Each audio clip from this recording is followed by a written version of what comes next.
through the hole. I said, I understand. And as I reached to pick up the string, I was taken again. Now you mark this down. Watch it come to pass. And as I started to reach down, I was gone again. Then when I come to, I was standing by the side of a beautiful lake, something like your lake out here in the summertime when it's real pretty and green.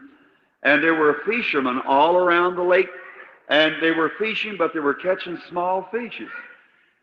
And I looked out into the lake, and those great, beautiful rainbow trout out there, and I said, I know this is a vision, but I can't understand those trout. But I said, you know, I believe right down in my heart I can catch those. So I picked up the string, but instead of it being a string, it was a fishing pole. And just then the one behind me said, now I'll teach you to fish how to catch those. And so he said, tie on the lure, and I snapped the lure on. He said, now I'll throw way out. Now listen close. Way out into the deep. And he said, when you do, now let the lure sink down first. Then said, pull it slow. Now that's really fisherman's technique. So I said, then when you do, now you'll feel some nibbles at it, but don't tell nobody what you're doing. Keep it to yourself. And said, then when you feel it nibble again, said, pull it just a little bit, but not too hard. He said, and then it'll pull it away from the little fish, and when they scatter, that'll attract the attention of the big fish, and they'll grab it.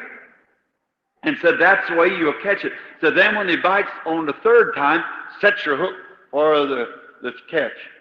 Now I said, I understand. Said, but keep still. Don't tell nobody. Keep still. And I said, yeah, all right. Now I had the lure in my hand. And all these fishermen turned out to be ministers. And they all come around saying, Brother Branham, I know you can catch fish. Oh, of course, that made me feel real good.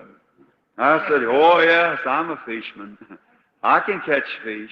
And I said, now here's the way you do it. And I said, you throw it way out. And I went way out into the deep water. And I said, now those little fish are fine, brethren, but we want the big ones too. And I said, see, when it sinks down, I see there it is, just about where it should be. Now, there them's little fish. I said, now when it sets again, I gave it a great big jerk, and when I did, I pulled the whole lure out of the water. And when I did, I caught a fish.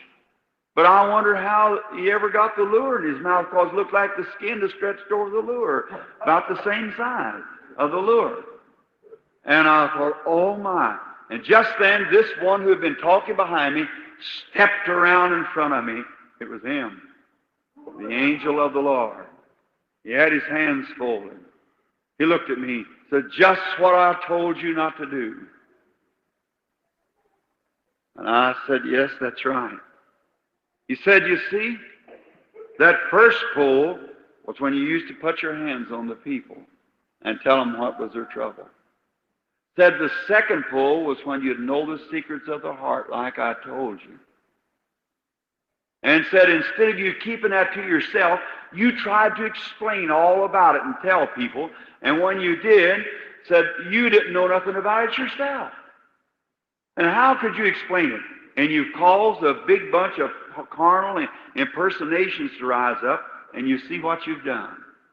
And I said, Lord, I'm sorry. And I said, oh, I'm so sorry, I don't know what to do. And I was pulling the line like this, and I was trying to straighten my line out, and he looked at me and said, now don't get your line tangled up in these kind of times. And I thought maybe he's going to give me another try. And I said, I'll sure be careful, and was winding my line in, seeing it taken up all right. And then when he said that, just then, I felt myself go higher, way up. And when I was set down, then I was beneath